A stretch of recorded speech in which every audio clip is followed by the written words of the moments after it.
Bunaqa holat sizga ham tanishmi? Mashinangiz gazga ishlamay qolishi, gaz bo'lgan paytdan benzin kamayib ketish holatlari qo'l bilan ko'rsatib turgan suv dachkasidan bo'ladi. Buni vazifasi mashina yaxshi qizigandan keyin gazga o'tishini ta'minlab beradi. Agar sizda mashinangiz gazga harakatlansa ham bak ichidagi benzin kamayib ketadigan bo'lsa, qo'l bilan ushlab turgan suv dachkasidan bo'ladi. Buni qayerga turishini sizlarga ko'rsatib beraman. Operator kamera yaqin olib kelamiz. Xo'sh, ko'rishingiz mumkin. Buni joyi mana bu reduktorga qotgan bo'ladi. Mashina yaxshi qizigandan keyin gazga o'tishini ta'minlab beradigan narsa. Bu asosan taydan sim o'ynab qoladi.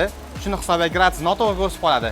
Ya'ni harakatlangan payt, garmoshka joyidan o'tgan paytingiz mashina sovib qoldi deb buyruq berib, gazdan benzinga o'tib ketishini hisobiga bak ichidagi benzin ancha kamayib ketadi. Buni almashtirish juda ham oson, hamma magazinlarda bor. Buni nomi suv dachki deyiladi, gazi suv dachki. Narxi 35 ming so'm turadi. Buni o'zingizlar qo'yib olsangiz ham bo'ladi. Ko'rsamizki, bitta amburcha bilan mana shunday burasanglar yechib keladi yoki 8 klipcha bilan yechib olsanglar ham bo'ladi. Buni yechasizlarda, mana shtekeri bo'ladi. Mana shtekini sug'urib, shtekini o'zlariga moslab ulab olasizlar. Agar shtekeri to'g'ri kelmasa, qaydan simchasini kesib, bir-biriga plus minus simlari bo'ladi. Shunga ulab olsanglar ham bo'ladi. Buni qo'yganingizdan keyin mashinadagi benzin kamayib ketish holatlari butunlay bartaraf bo'ladi. Gazga hozirgidek o'tmay qolgan holatlari ham aynan shu narsadan bo'ladi. Bu video siz uchun foydali bo'lgan bo'lsa, o'zingizni tanishlaringizga yuborib qo'ying. Bizlarni yo'qotib qo'ymaslik uchun sahifamizga obuna bo'lib qo'ying.